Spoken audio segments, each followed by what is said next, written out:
Hey, Chris Liepe here with the Recording Revolution, and we're talking about cable management and the extreme benefits of a Patchbay.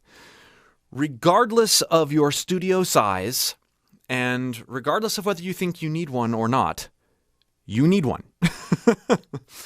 I did another video on the channel just a little bit ago, and we talked about this being one of the essential things in any home studio, and lots of you asked for more expansive reasons why, and I thought you'd like to see how I implement a Patchbay in my small home project studio, and why. There are so many benefits. If you'd like more help getting great sounds out of your home studio and great performances out of your home studio with the people you work with and yourself, the best place to start is by clicking the link below and joining my free recording course. There's lots of ways that we can work together from there.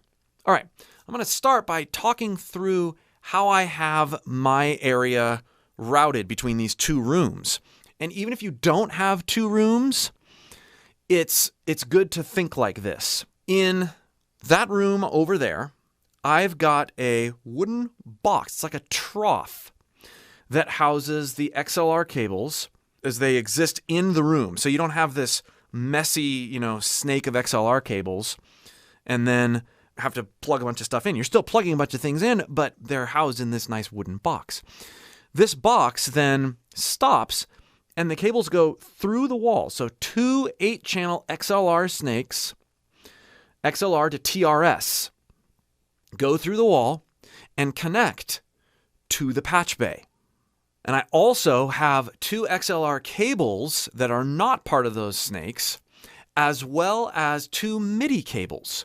The MIDI cables are connecting the Octapad over there to my Mo2 MIDI interface in here, as well as my keyboard. Those two XLR to TRS snakes are coming from the other room and going into the bottom and back of the Patchbay.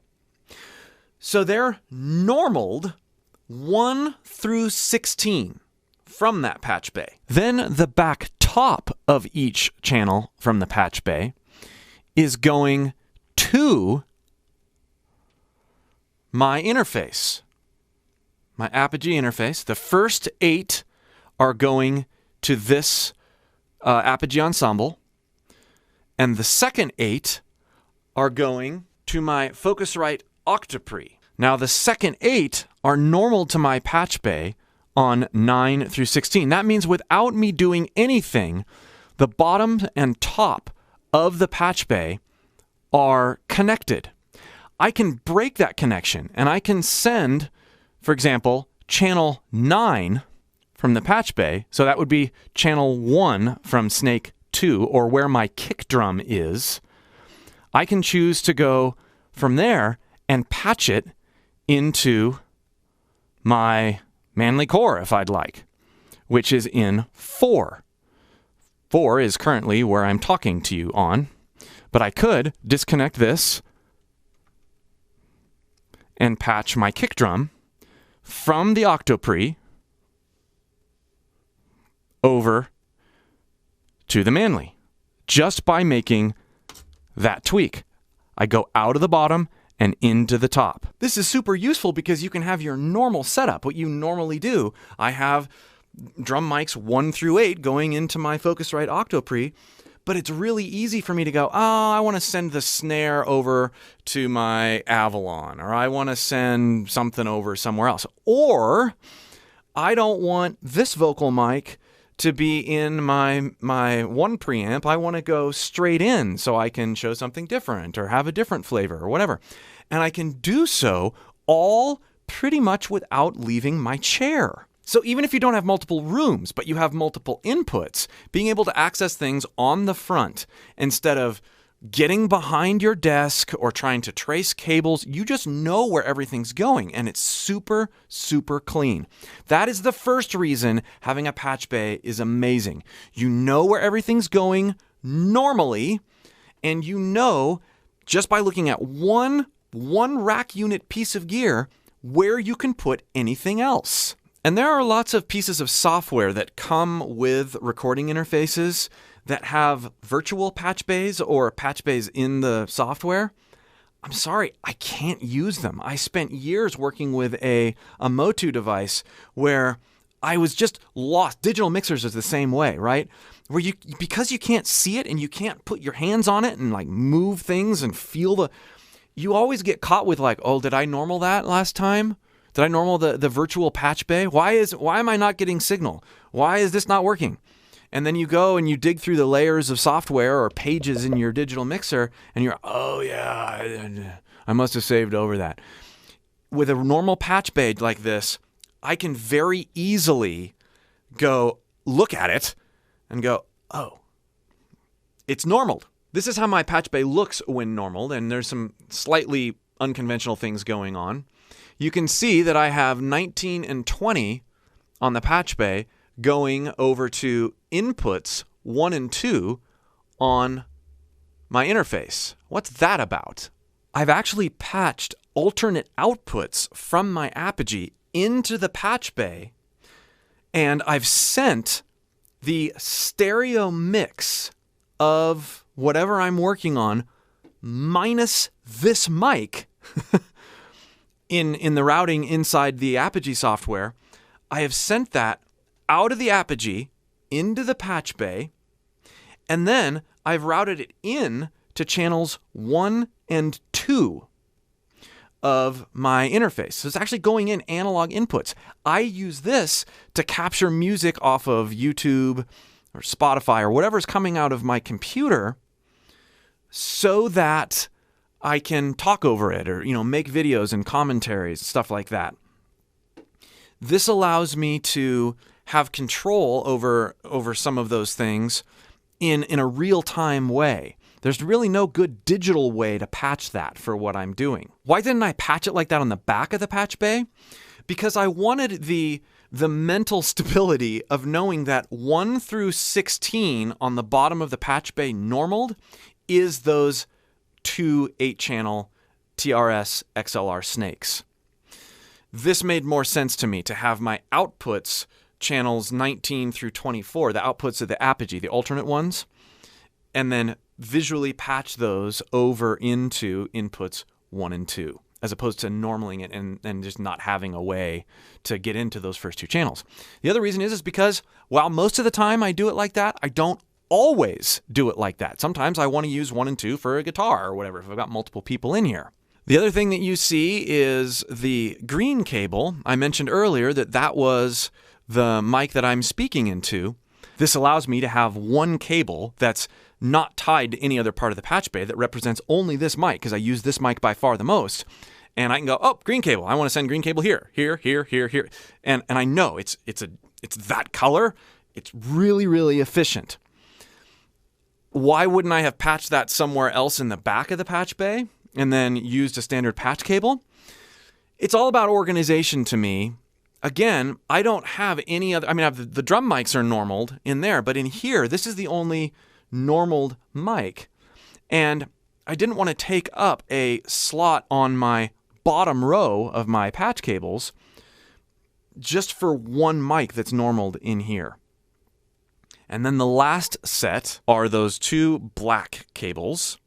Those are coming from my turntable. I've got a phono amp over there, and then I've got a stereo direct box that's converting things to XLR and then coming over to the desk. And I did the same thing there because I didn't want to take up the bottom row at all. And we just went in through the desk and out the front. This allows me to denormal simply by pulling those, and then 7 and 8 of the Apogee are 7 and 8 on that 8-channel, that first 8-channel snake. The numbers line up, so it's really easy to remember. And I'm sharing all this with you not to tell you you should do it this way, but to make sure that when you are setting up your patch bay, when you're setting up your studio, make sure that you have, whether you use a patch bay or not, a normaled way that you know when walking into your studio, things will work. I have been in so many rooms, even big, huge, multi-million dollar studios, where the engineers, they don't know the normal. And so when you're asking for things to be patched and you're doing things on the fly that need to happen in the heat of a session, it's really stressful. And so if you know your normal simply by looking at the Patchbay, and you know why, and you know how to denormalize it, and you know what to do to put certain things in different places, you are going to be way ahead, way more productive, and way more creative. And here's a second huge reason that I use a Patchbay, especially now. The pieces of gear that we have, if we have external preamps or even plugins on the back of our interface, if you're plugging in and out a lot and patching, one day you've got a drum set, the next day you've got acoustic guitars and djembe, and the next day you've got a vocal thingy or whatever, and you're constantly taking things in and out of your interface or a multi-channel preamp, those things, they may last, and they probably will, but it's a lot cheaper and easier to replace a Patchbay, that you're going in and out of and possibly wearing things out, wearing connectors out, than it is to replace an interface because you plugged something in the back of it and then tripped over the cord and pulled it. In fact, this just happened to an interface of mine, an Avid 11 rack. I had it outside the studio. I was doing a remote recording and I had things patched into it, and I just wasn't looking and tripped, and I loosened the input to the back. And so now my piece of gear has a loose XLR connector in the back of it. So irritating. And that's a lot more difficult and expensive to repair, depending on what actually happened inside the box, than if I did that to a Patchbay, pulled something weird or pushed something in weird. Take care of your gear. The Patchbay is a way to actually preserve the gear that you've spent hard-earned money using and saving for. And the third and final reason is standardization. I've talked about normalization, but the fact that I can connect everything in this studio to anything else, any analog anything, with a standard tip ring sleeve patch cable is huge. I am never looking for adapters. I'm never looking, where's that one direct box? It's all normaled into the studio. I already have the direct boxes where I need to have them. I already have the snakes that go from XLR to TRS. I already have goofy things where, RCA things into different, stereo direct box, all this stuff. And I can connect anything anywhere in the studio with this type of cable. That is so freeing and so organized. It allows me to get things, all the technical tech gear stuff out of the way and just be creative.